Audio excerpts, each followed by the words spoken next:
fa napetraka kosa ny komite teknika manokana manoloana ny fiakaran'ny rano sy ny fisian'ny trabona maro eto Antananarivo. Komite izay arahan'ny ministera maromaro miasa amin'ny commune Antananarivo renivohitra ary ny APIPA.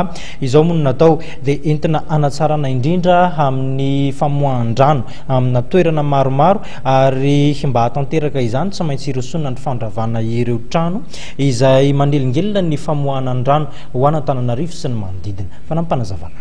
Tsy maintsy irosona ny fandravana ny trano manakana amin'ny famoahan-drano eto an-drenivohitra.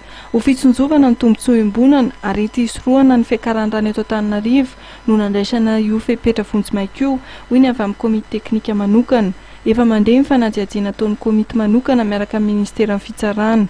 Trano 10 araka ny fanazavana ny voakasiky ny fandravana izay ho toto-saina toato. Anisany fepetra tsy maintsy raisina dia ny firosona amin'ny fandravana ireo trano izay miorina eny anivon'ny fotodrafitrasa-panjakana ka manakana ny tokony fikorinan'ny rano.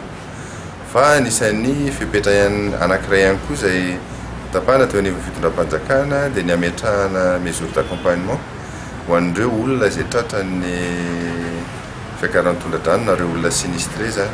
Ina moa ny fepetra dia ny hoe ny arahan'ireo komite teknika élargi izay misy ministera maromaro miaraka amin'ny fitondram-panjakana ny faritra eto Analamanga, fepetra manokana mba hijerena ny fametrahana amin'ny toerana izay metimety kokoa ho an'izy ireny.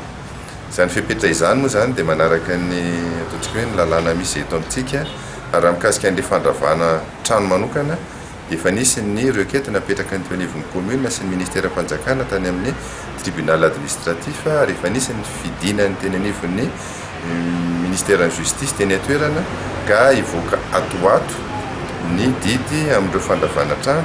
Ny toerana voakasika dia misy any Akadotoa, misy any Akadimbahoaka, misy any Ilanovato hatreto aloha eo amin'ny 10 mahery le izy. Tsy misy atahorana hatreto amin'ny fiakaran'ny rano telo manodidina dia Imamba, Bevoay ary Ikopa.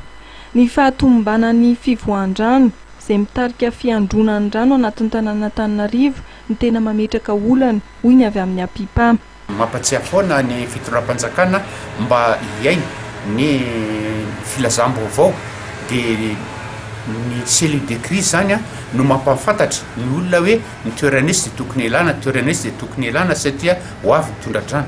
Ny tena hoe zavatra-tahorana be aloha zany zao dia tsy mbola nanao an'izay ny APIPA vokatry ny iny hoe alerte rouge iny, fa ny zavatra hita kosa zao dia rano miandrona eto Antananarivo sy iny lemaky ny an'lany eriny ny belanitra sy ny karazany dia mbola tsy afaka mivoaka ny rano amin'ny lany eriny satria ny eriny rano izay anarina azy mbola ambony be ny aviny rano ao Mamba dia raha tsy somary midina le Mamba dia tsy afaka mamoaka ny rano mihitsy zany ny vanina izay tokony hamoakany izy.